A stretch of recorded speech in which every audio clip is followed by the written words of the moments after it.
Have you ever noticed that the kindest people often look the most exhausted? They are the ones who always help, always smile, always make time for others. But if you look closely, you can see the fatigue in their eyes.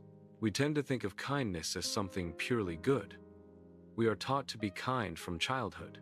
We admire kindness in others, and often measure our own humanity by how much compassion we give. But kindness has a shadow, and when that shadow is ignored, kindness stops healing and starts destroying. It begins quietly.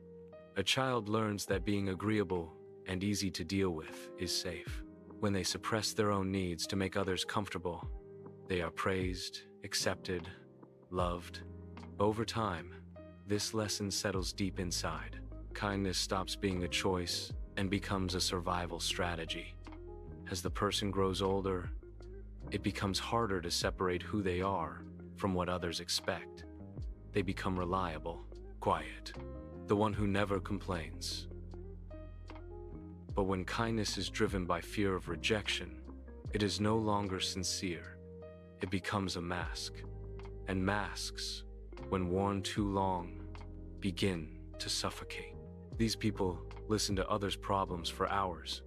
They help even when they have no energy left. They sacrifice sleep, money, and time to keep everyone else okay. From the outside, it looks noble.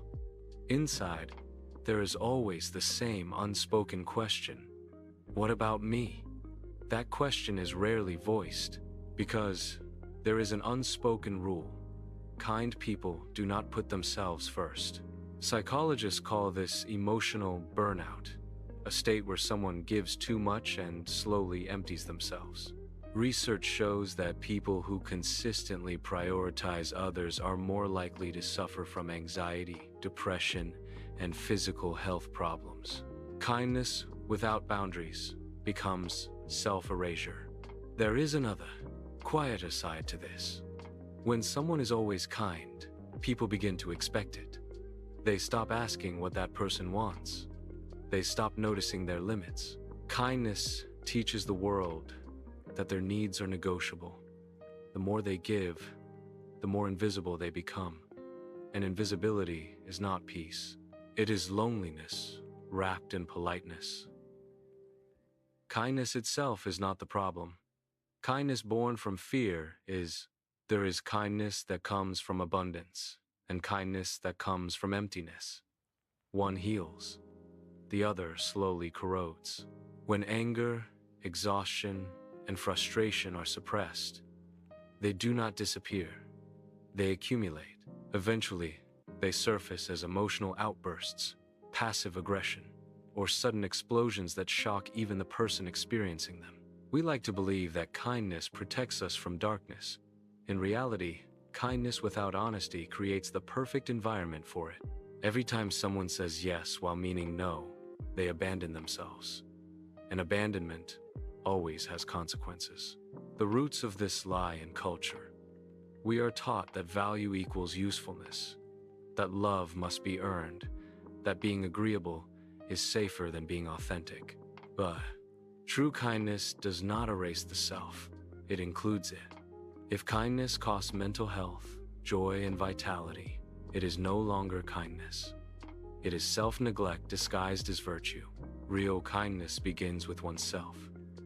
Like on an airplane, you put on your own oxygen mask first.